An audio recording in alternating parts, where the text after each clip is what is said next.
What's up, everybody? Welcome to another episode of Car Smart TV. Today we are going to be dressing up a 2014 Club Car Precedent.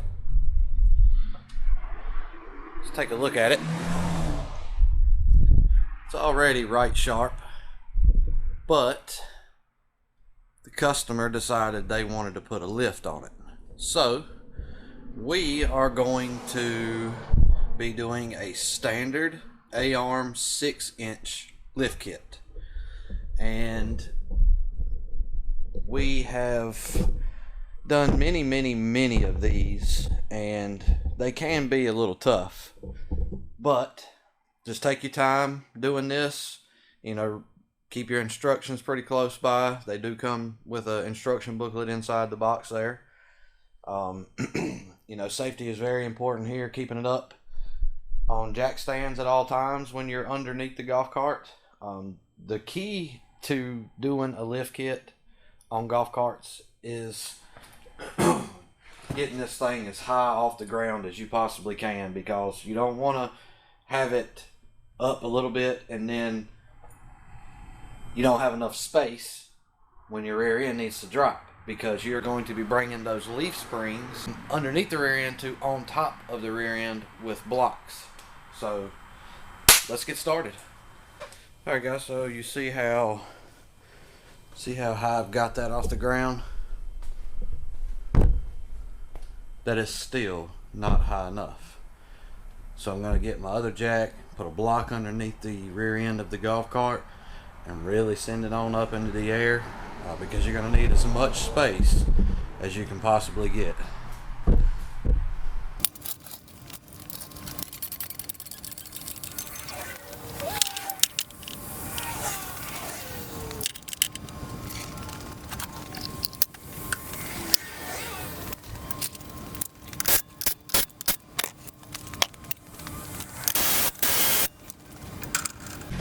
Alright, so now I got the wheels off of it. I'm going to stick my jack square underneath that rear end, because once you start taking loose all the bolts and the leaf springs, obviously it's going to want to fall. So we're going to put our jack under there. Now this rear end may shift a little, and yes, it's normal for it to happen. So don't freak out about it, but once you start putting it all back together, it's a little easier to shift it back if it's on the jack. So be sure you put jack under it, not jack stands. So we're gonna get on that. Okay, so just a short recap here. We have lifted the golf cart, got it safely on jack stands. We've removed our brake cable pin. We've removed our U-bolts on both sides. This is done on both sides. We've removed our shocks, and the rear end is now just sitting there. It's not attached anymore. So now it's time to get those leaf springs out of the way, and once you get them out on both sides, you can let this thing go on down nice and gently as far as it'll go. You may end up having to kind of sag it a little bit on one side to get it to fit back in properly, to get your bolts in, leaving it loose. Then you do the same thing on the other side. So we're going to move on to getting those leaf springs out of our way.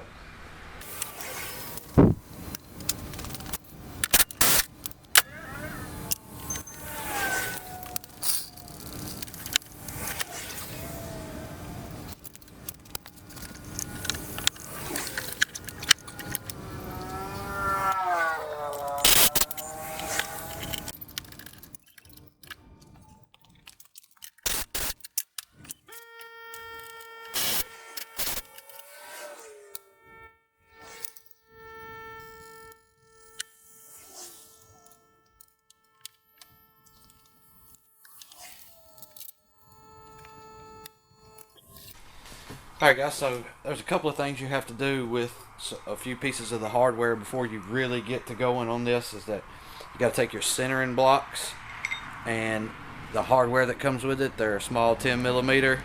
You're going to go through the top, put the nut on the bottom,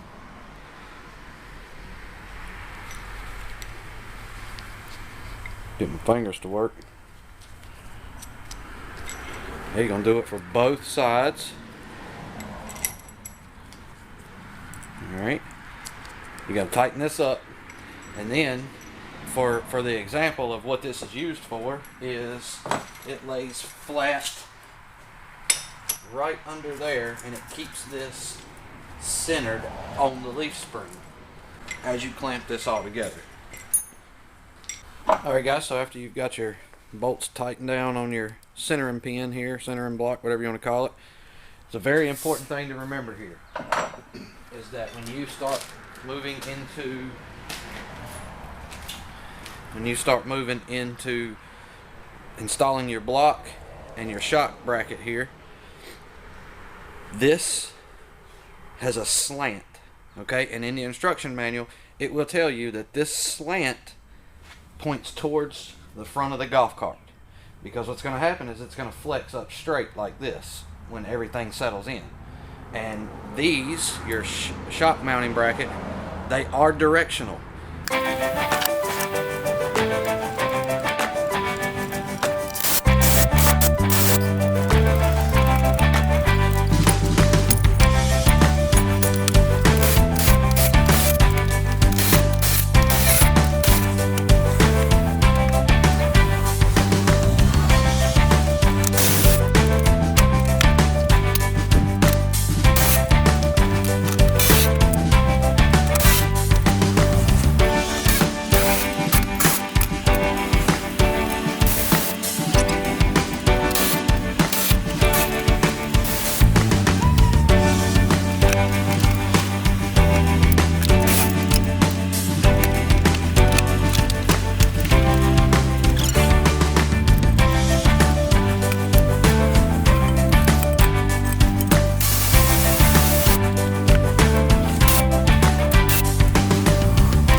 Okay, so now I've got all the camber adjustment bolts tight.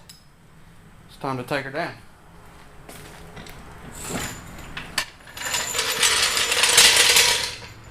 And you can see there, even just sitting back down on the ground, it actually is flattened out quite a bit.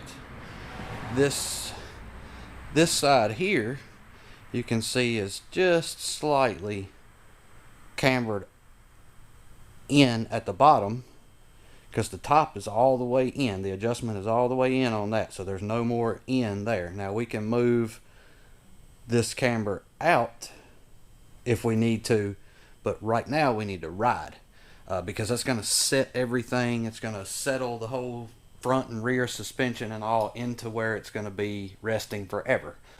At that point, then you can come back and check your toe, look and see if the toe is in or out. So we talked about the adjustments after you've got the lift kit on. So after you're done, you know all the bolts are tight, everything's good to go, you need to take this thing for a ride. Alright, so what I did was, this particular type of suspension has what's called a heim joint. Okay, so essentially all I done was take this bolt out, run this heim joint out some, so it would make this tire fold out like this to hopefully become a lot straighter here. So what I done was I adjusted it out, okay, put the screw back in, and then I've just run this bolt down tight with my fingers, or snug with my fingers. So now I'm going to let this cart back down,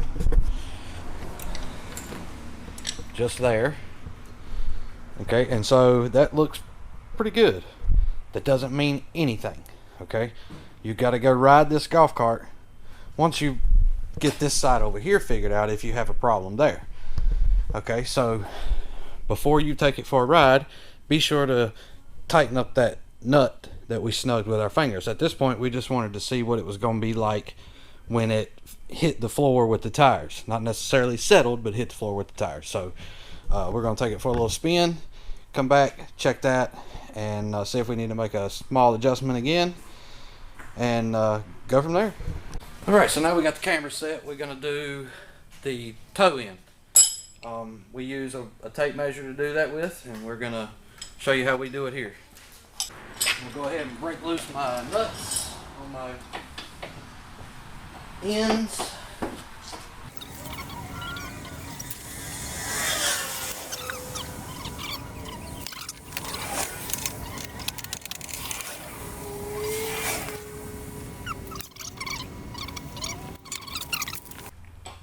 Alright guys, so there you just seen us do measurements at the back side of the tire and at the front side of the tire.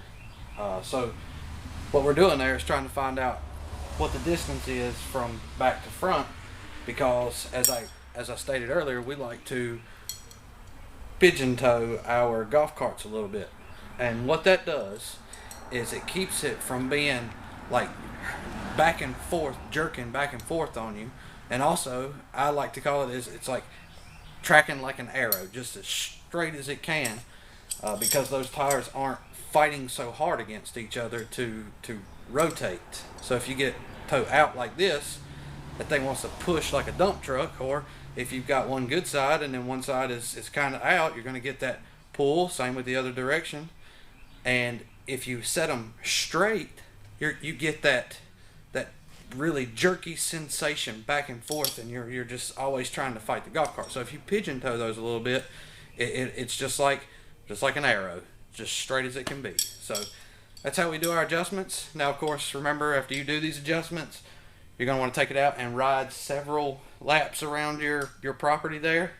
Bring it back in, check it one more time with the tape measure. If it didn't move, fantastic. If it's not pulling, driving straight, you can take your hands off the wheel just like you would do your automobile going down the road, and it's straight, fantastic. But otherwise, make adjustments to correct whatever you have going on, and then lock all your nuts down, and you're all set. So hopefully this video helps some of you guys out there try to nip this in the bud when you come to the final leg of a lift kit, wheels and tires and stuff like that. So hit that subscribe button, hit that notification bell.